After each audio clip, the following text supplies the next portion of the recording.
দেখতে দেখতে এটা গৌরব দেবলীনার পঞ্চম জামাই ষষ্ঠী। প্রতি বছরের মতো এবছরেও পঞ্চব্যঞ্জন থালায় সাজিয়ে জামাইকে খাওয়াবেন শাশুড়ি দেবযানী কুমার। 5 রকমের ভাজা থেকে 7 রকমের মাছ ষষ্ঠীর দিন থাকে জামাইয়ের পাতে। সেই সঙ্গে জামাইয়ের মঙ্গল কামনায় মানা হয় বেশ কিছু রীতি। সেই সব রীতি নিয়ম ভাগ করে নেন শাশুড়ি দেবযানী কুমার।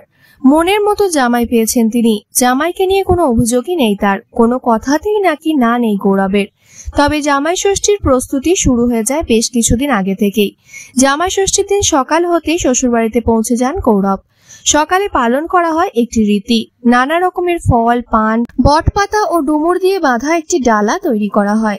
দেবযানী বলেন এই ডালা আগে বাড়িতে বানাতে হতো, এখন বাজারে কিনতে পাওয়া যায়। জামাই ষষ্ঠীর সকালে এই ডালা দিয়ে পুজো হয়।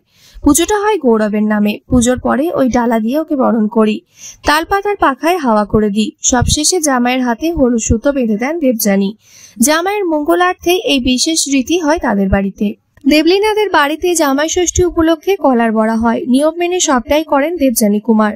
তার কথায় কলার বড়া তৈরি করার নিয়ম আমাদের। এছাড়া পায়েস, মিষ্টি তো হয়ে থাকে, ফল খাওয়ানো হয়। আমটা যেমন একটু হলেও খেতেই হয়, এইসব বাঙালি পরিবারেরই নিয়ম। কাঁঠালও দেওয়া হয়, কিন্তু কাঁঠাল গৌরবের একেবারেই পছন্দ নয়। সকালে কলার বড়া, পায়েস, মিষ্টি, ফলাহারের পরে মধ্যাহ্নভোজের পালা। এখানেও কিছু নিয়ম মানা হয়। দেবযানী বলেন প্রথম পাতে ভাতের সঙ্গে শুক্তো, তারপরে ডাল ও 5 রকমের ভাজা খেতেই হয়। তারপরে গৌরবের পছন্দ মতো 7 রকমের মাছের আয়োজন করা হয়। ইলিশ, কাতলা, চিংড়ি, ভেটকির সঙ্গে থাকে পাবদা, পমফ্রেট ও ট্যাংরা। দেবযানীর কথায় 7 রকমের মাছ রাধা আমাদের বাড়ির নিয়ম হয়ে গিয়েছে। তার কারণ গৌরব মাছ খেতে খুব ভালোবাসে। আর তিথির জন্য অর্থাৎ দেবলীনা কুমারের জন্য পমফ্রেট মাছটা করতে হয়, কারণ অন্য কোনো মাছ ওর পছন্দ নয়।